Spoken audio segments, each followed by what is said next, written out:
Nous avons déjà retenu plusieurs choses. Israël n'a pas inventé les sacrifices. Israël a pratiqué des sacrifices tout au long de son histoire et jusqu'à la destruction du temple de Jérusalem en 70 après Jésus-Christ. Enfin, personne n'a jamais parlé de les faire disparaître. Au contraire, le rituel, la réglementation si vous préférez, s'est développé avec des règles de plus en plus précises au cours du temps. Enfin, et c'est le plus important, les sacrifices pratiqués par le peuple élu ressemblent à ceux de leurs voisins, oui, mais à une exception près et qui est colossale, la spécificité, on ne le redira jamais assez je crois, la spécificité des sacrifices en Israël, c'est que les sacrifices humains sont strictement interdits. Et l'on répète à volonté que Dieu n'en a jamais voulu, et que c'est chose connue depuis Abraham. Et chaque fois que la tentation revient de faire un sacrifice humain, en cas de guerre par exemple, dans l'espoir de la gagner, les prophètes rappellent à qui veut l'entendre que Dieu n'a jamais voulu de sacrifices humains, mais que provisoirement, il accepte des sacrifices sanglants d'animaux, parce que le peuple n'est pas encore mûr pour comprendre que le vrai sacrifice qui plaît à Dieu, c'est tout autre chose. Donc nous en sommes là, à une période où l'on cherche à faire plaisir à Dieu en lui offrant des sacrifices d'animaux. J'ai dit provisoirement, car au long des siècles, on va assister à une véritable conversion du sacrifice. Il faut d'abord se souvenir que la Bible est l'histoire d'un apprentissage. Dieu a choisi un peuple qui ressemblait à tous les autres, et peu à peu, il se révèle à ce peuple, et en se révélant, il le transforme profondément. On assiste là à une véritable pédagogie de Dieu. Et je crois que cette pédagogie biblique est une notion très importante. Je m'explique. Si nous avions à écrire un dictionnaire biblique, nous ferions 2 colonnes. À gauche de la page, la colonne que j'appellerais vocabulaire, avec des mots que nous connaissons bien dans la Bible, la crainte de Dieu par exemple, ou bien le sacrifice, puisque c'est notre sujet aujourd'hui.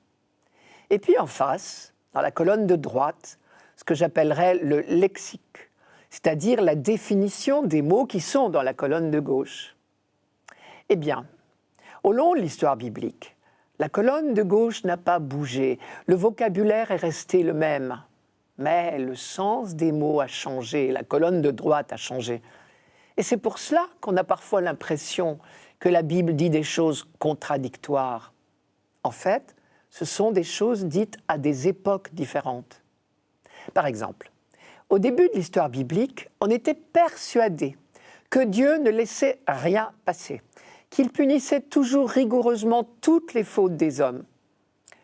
Des siècles plus tard, après avoir écouté la révélation de Dieu par ses prophètes, on affirme que Dieu est bon, aussi bien pour les méchants et les pécheurs que pour les justes. Il n'y a pas là contradiction, il y a progrès. Autre exemple, la foi en la résurrection. Elle est apparue très tardivement, au IIe siècle avant Jésus-Christ seulement, dans les livres de Daniel, puis des Maccabées. Pendant très longtemps, les auteurs bibliques n'envisagent rien après la mort.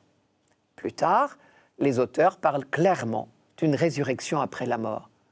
Là encore, il n'y a pas contradiction, il y a progrès. Ce qui veut dire qu'on ne peut pas lire tous les textes bibliques sur le même plan. On peut se représenter ces progrès dans la découverte de Dieu par le peuple d'Israël comme une immense trajectoire. Chaque texte prend place à un moment donné de cette trajectoire. Parce que, au fur et à mesure de la découverte biblique, on va découvrir Dieu peu à peu, tel qu'il est, et non pas tel qu'on l'imaginait. Chacun d'entre nous vit cela pour lui-même. Quand nous étions enfants, nous imaginions Dieu d'une certaine manière. Et notre façon de le prier, d'envisager d'entrer en relation avec lui, en découlait. Mais aujourd'hui, notre prière a changé. Notre façon de vivre notre foi n'est plus la même. Eh bien, ce qui est vrai de l'individu l'est du peuple tout entier. Dieu a choisi un peuple semblable à beaucoup d'autres. Patiemment, il l'a accompagné au long de son histoire et s'est révélé à lui, tout comme les parents éduquent patiemment et progressivement leurs enfants. Dieu a déployé pour son peuple une véritable pédagogie paternelle.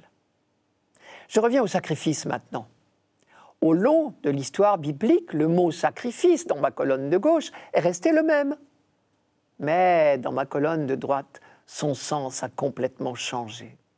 Parce que tout dépend de l'idée que l'on se fait de Dieu. Dans la Bible, au fur et à mesure que l'on découvre Dieu, les sacrifices vont évoluer. En fait, on pourrait dire, dis-moi quel est ton sacrifice. Je te dirai quel est ton Dieu. Notre Dieu, est-il un Dieu qu'il faut apprivoiser, dont il faut obtenir les bonnes grâces, auprès duquel il faut acquérir des mérites, un Dieu courroucé qu'il faut apaiser, un Dieu qui exige des morts?